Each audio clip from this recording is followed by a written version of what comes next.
السلام علیکم ناظرین، آج کی ویڈیو میں ہم بات کریں گے اسلام کے ایسے گمنام ہیروز کے بارے میں جنہوں نے اپنی زندگی میں بہت بڑی فتوحات حاصل کیں اور کس طرح غداری کی ضد میں آ کر اپنے ہی بھائی مسلمانوں کے ہاتھوں انہیں ذلیل و رسوا اور شہید کر دیا گیا تھا۔ تاریخ کیوں ایسے ہیروز کو آج بھلا بیٹھی ہے، تمام حقائق آج جانیں گے ہم اس ویڈیو میں۔ تو چلیں شروع کرتے ہیں۔ بنو امیہ کا دور تھا۔ مروان بن عبد الملک مسلمانوں کے خلیفہ تھے۔ دمشق اسلامی ریاست کا دارالحکومت تھا۔ موسیٰ بن نصیر افریقہ کے والی تھے۔ طارق بن زیاد رحمۃ اللہ علیہ آپ کے ایک خادم کے بیٹے تھے۔ والد کی شہادت کے بعد طارق بن زیاد موسیٰ بن نصیر کی سرپرستی میں آ گئے۔ وہ ایک پیدائشی جرنیل تھے۔ سپاہ گیری ان کے خون میں شامل تھی۔ وہ تلوار کے ساتھ اس طرح کھیلتے تھے جس طرح پرندے ہواؤں کے ساتھ کھیلتے ہیں۔ وہ بلا کے ذہین تھے۔ ایمان اور شجاعت بھی ان کے خون میں شامل تھیں۔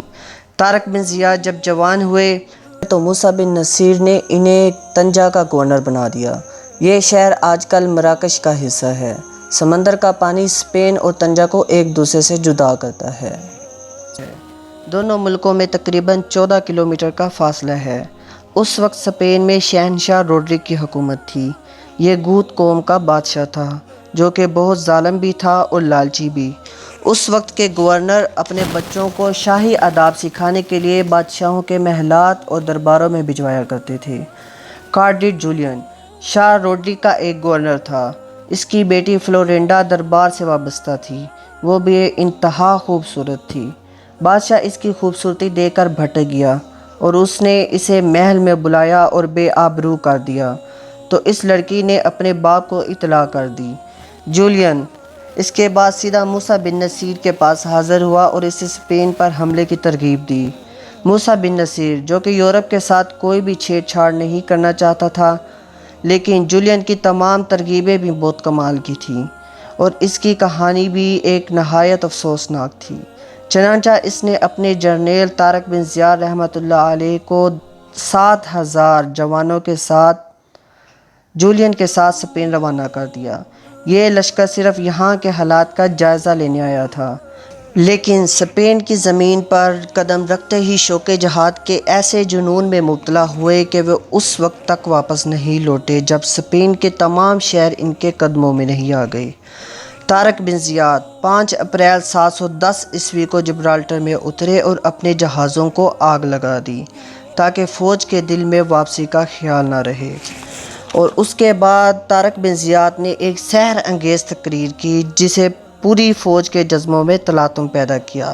اس نے کہا، یاد رکھو تمہارے سامنے دشمن ہے اور تمہارے عقب میں سمندر، تمہارے سامنے بھی موت ہے اور پیچھے بھی موت ہے، تو کیوں نہ ہم ایسی دلیری سے لڑیں کہ دشمن بھاگ کھڑا ہو۔ یاد رکھو یہ پوری زمین اللہ کی ہے، اس لیے میں یہ کہتا ہوں کہ زمین کا خطہ ہمارا خطہ ہے۔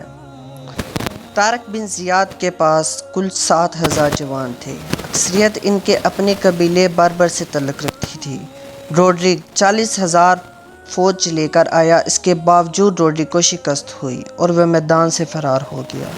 طارق بن زیاد جبرالٹر کا قبضہ لینے کے بعد اسپین میں اتر گئے۔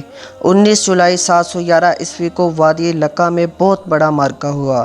روڈرک یہ جنگ بھی ہار گیا اور یوں انڈلس پر عملاً مسلمانوں کا قبضہ ہو گیا۔ اسلامی لشکر نے اس کے بعد تلکیہ پر بھی اپنا قبضہ کر لیا۔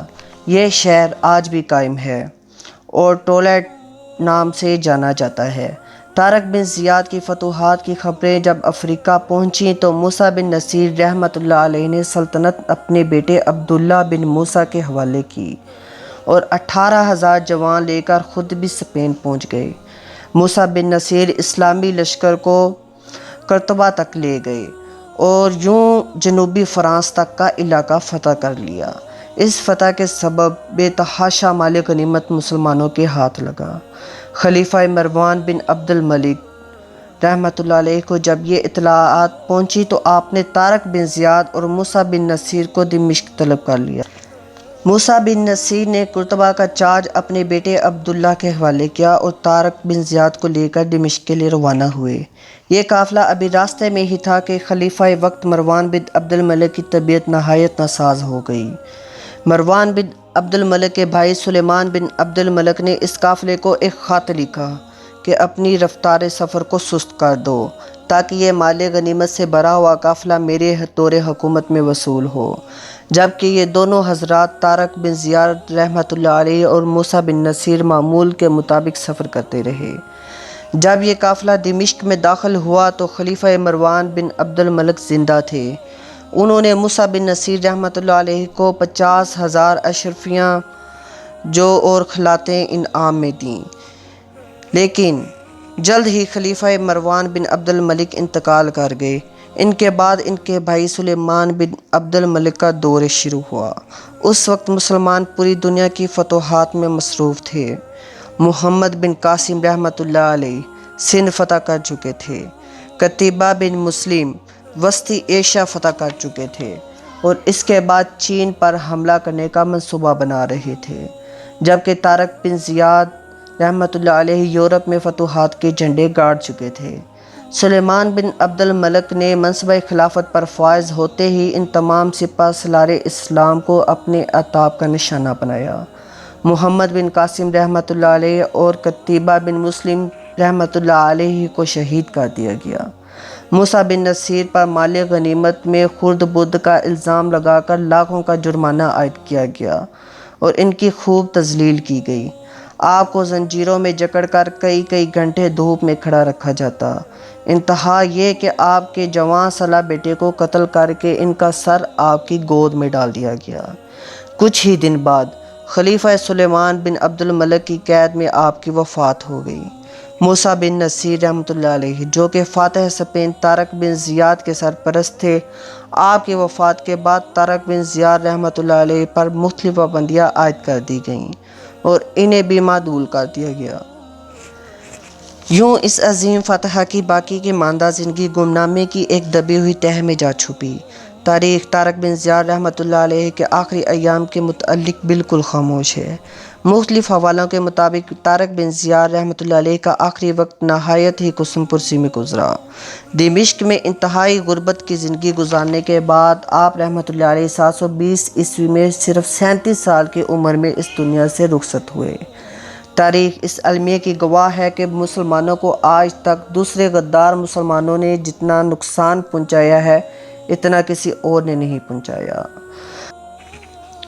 طارق بن زیاد اور موسیٰ بن نصیر تاریخ کے گمنام صحراؤں میں گم ہو گئے ہیں، لیکن اسپین آج بھی زندہ ہے اور وہ مقام جہاں طارق بن زیاد رحمۃ اللہ علیہ نے اپنے مبارک قدم رکھے، آج بھی جبرالٹر کے نام سے پوری دنیا میں مشہور ہے۔